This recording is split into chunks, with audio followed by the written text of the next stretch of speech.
ছাত্ররা তো এখন সেক্স স্ক্যান্ডেলও বেরোতেছে, অর্থাৎ এই এখন ছাত্র আগামী আপনি খেয়াল রাখবেন স্ক্যান্ডাল বাইরে হবে না তো বাইরে হবে কি বড় বড় মানুষের, ওরা ইয়াং ওদেরই তো বাইরে হবে স্ক্যান্ডাল। আরে বড় মানুষেরও বেরোইছে, ফাঁসি হলো না কয়েকদিন আগে, প্রত্যেকটা জায়গায় তো আটকাইছে। না পারলে ছেড়ে দিক, না পারলে ছেড়ে দিক। হ্যাঁ সেটা তো ছাড়তেই পারে, সেটা তো ছাড়তেই পারে, সেইটাই করবে, সেইটাই করবে। এটা এনজিও না, এনজিও না, দেশ চালাতে না পারলে ছেড়ে দিক। ছাইরাই দিবে রে ভাই, ধরে রাখবে না, ছাইরাই দিবে, ধরে রাখবে না, চেষ্টাটা তো করতে হবে। এটা আপনার কাছে কানে কানে বলছে, কানে কানে না প্রকাশ্যে, কানে কানের কথা আমি শুনি না ভাই। না একটু জনাব আজাদ মজুমদারের কাছে আসে। জনাব আজাদ মজুমদার, আমার কাছে মনে হয় কিন্তু যে ইউনূস গভর্নমেন্ট একটা খুবই, আমি কি বলবো, যে মানে এত বুদ্ধিমান গভর্নমেন্ট আর কখনো আসছে কিনা আমি জানি না, পুরোটা একটা চালাকিতে ভরা গভর্নমেন্ট। কেন আমি এই কথা বলতেছি, আপনি দেখেন যে বিএনপি নেতা ইশরাক হোসেনের মেয়র হওয়ার দাবিতে এখন আপনি দেখেন সাউথ ঢাকা সিটি কর্পোরেশন একটু অচল হয়ে রয়েছে। দীর্ঘদিন সরকার থেকে এটা ধোঁয়াশা রাখা হয়েছে। নির্বাচন কমিশন যখন অর্ডার দিছে তখন বলছে যে এটা একটা খারাপ আয়, তবে এই রায় দিয়ে আমরা এটা করবো কিনা সেটা নির্বাচন কমিশনে আপিল করে না। নির্বাচন কমিশন কিন্তু কখনো আপিল করে না। দুইটা জিনিস দেখেন, নির্বাচন কমিশন কিন্তু বেশিরভাগ সময় আপিল করে না। দুই হচ্ছে সেই সময় আসিফ মাহমুদ সজীব ভাই বলছিলেন কি আইন উপদেষ্টা ফিরে আসলে আমরা এটা নিয়ে সিদ্ধান্ত নেব। আইন উপদেষ্টা কি করলেন, ঠিক ওই সময় ছুটিতে গেলেন এবং ওই ছুটি কাটায় ফিরে আসলেন যখন, তখন আর ইশরাক সাহেবের আসলে আর ইয়া শেষ, কি বলে জানি, টাইম শেষ, এখন আর শপথ পড়ানোর দরকার নাই।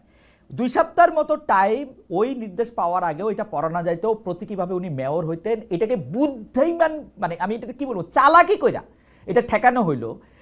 এইটা কেন করা হইতেছে এবং খুব নিজের এই স্মার্ট মনে করা হইলো, খুব বুদ্ধির কাজ করলেন জনাব আসিফ মাহমুদ সজীব, যে আইন উপদেষ্টা আসলে উনারা এটা নিয়ে পড়লে আমরা এটা শপথ পড়াবো, এবং তিনি এটা বন্ধ করে রাখলেন। এই চালাকিটার জবাব যখন আপনাদের দিতে হবে, আপনারা কিভাবে এটা দিবেন, মানে এইটা যদি একটু বলেন জনাব আজাদ মজুমদার, এবং এই চালাকি নিয়ে আপনারা প্রাউড কিনা যে না খুব চালাকি করে সেটা। ধন্যবাদ আপনাকে। এটা কোনো চালাকি না, আপনি এটা একটা প্রসেস। ওনারা মনে করেছে যে এই প্রসেসটা রাইট, এই প্রসেসটা ফলো করা দরকার এবং এই প্রসেসটা অনুযায়ী ওনারা কাজ করার চেষ্টা করেছেন। জনাব ইশরাক হোসেন উনি যদি মনে করতেন যে এই প্রসেসটা রাইট না, উনি তো আদালতে যেতে পারতেন আবার, যে ওনার যদি মনে হতো যে না সরকার ওনাকে ওনার ডিউ যেটা প্রাপ্য সেটা দিচ্ছে না। যেটুকু আমি আজকে আপনার শোতে আসার আগেও আমি এই বিষয়টা নিয়ে আমি জনাব আসিফ মাহমুদ সজীব ভাইয়ের সাথে কথা বলেছি। ওনার কাছ থেকে আমি যতটুকু জেনেছি, উনি বলেছেন যে এটা একটা সাবজুডিস ম্যাটার ছিল। ওনাকে যখন আদালত থেকে বলা হলো,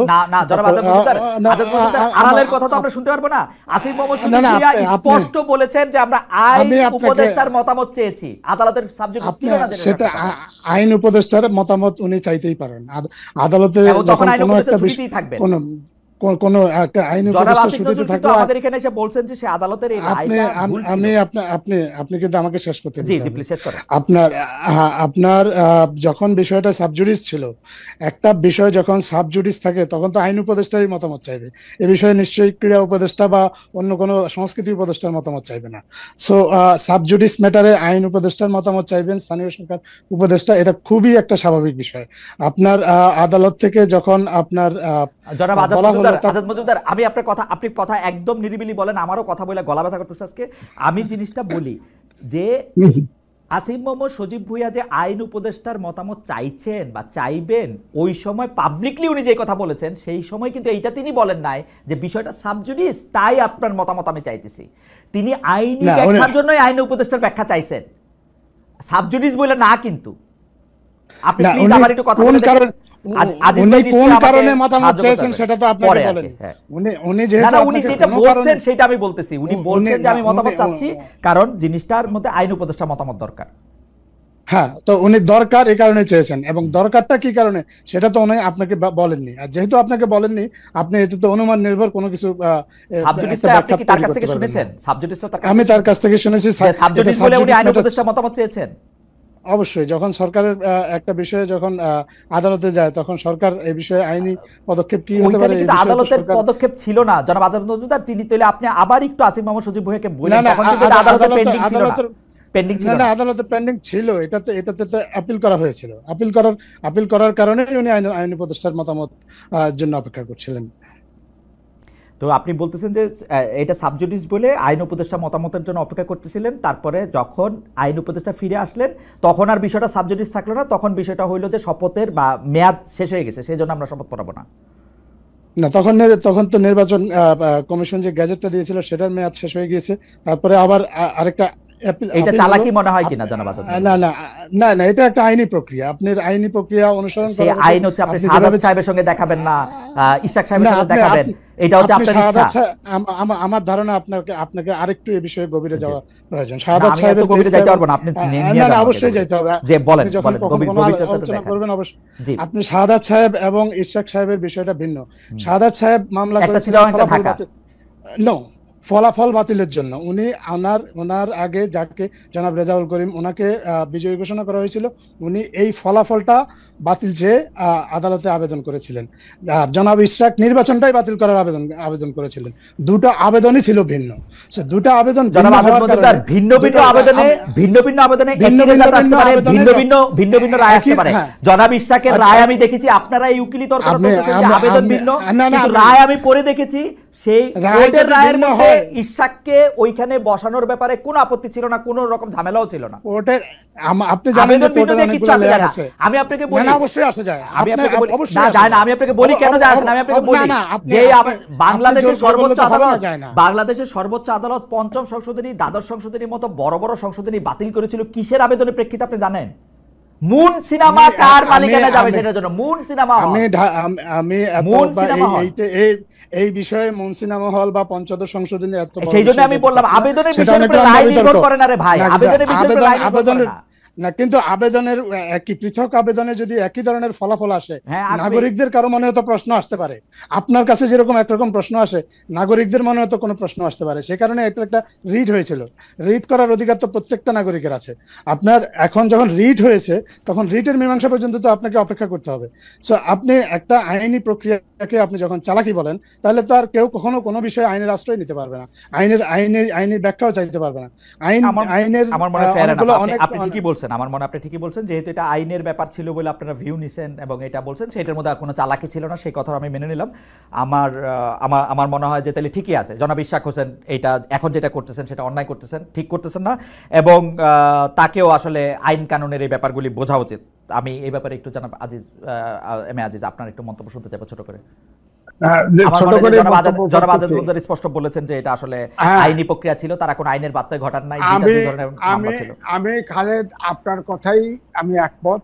এটা সরকারের অযোগ্যতা, সরকার এই সমস্যা তৈরি করেছে, সরকার চালাকি করেছে। কারণ হচ্ছে সুপ্রিম কোর্টের রায়, সেটা ইলেকশন কমিশন প্রজ্ঞাপন দিয়ে দিছে, এলজিআইডি মিনিস্ট্রি ওথ পড়াবে, ওথটা বাকি ছিল। সেটার ব্যাপারে এমন ভাবে আজিজ ভাই, এমন ভাবে আপনি বলতেছেন ওথটা বাকি, যেন ওথটা কিছুই না। ওথটা যে একটা কিছু, সেইটার জন্যই তো ওথ না হলে কেউ মেয়র হইতে পারে না, এই প্রভিশনটা রাখা হয়েছে। আচ্ছা ঠিক আছে, রাখা হয়েছে। আপনি সরকার, আপনি সরকার, আমি চালাকি করি। আমি প্রেসিডেন্ট, রাষ্ট্রপতি ওই ওথ অনুষ্ঠানে, অন্তর্বর্তীকালীন সরকারের ওথ অনুষ্ঠানে ছিলাম। সেখানে তো ওথ নিয়েছে এই চুপ্পু সাহেবের কাছে যে সংবিধান সম্মত রাখার, সংবিধান সম্মত রাখার জন্য ওথ নিয়েছে। সেই সংবিধান সংস্কার করে কিভাবে? এদের কি কথা বলেন? আমি ওথ নিয়েছি, আমি এই ঘর ঠিক রাখবো, আমি ঘর রং করতে পারবো না, জানালা একটা লাগাতে পারবো না। না না না, আপনি মালিক হলে পারবেন, আপনি পারবেন না। এটা নির্বাচিত, আমি তো জনগণের রিপ্রেজেন্টেশন করতেছি। জনগণের রিপ্রেজেন্টেশন, এটা আপনি বলতে পারেন, কিন্তু আমি কথা হচ্ছে এইরকম একটা গণঅভ্যুত্থানের পরে একটা সরকার ক্ষমতা আসলো, আপনি তার রিপ্রেজেন্টেটিভ গভর্নমেন্ট করবেন না? বাংলাদেশের বর্তমান সংবিধান অনুসারে রিপ্রেজেন্টেশনের বাইরে একদিনও কেউ থাকতে পারে না রে ভাই। তারা তো আপনি শোনেন, আমার চাইতে আইনের জ্ঞান আপনার কাছে বেশি আছে।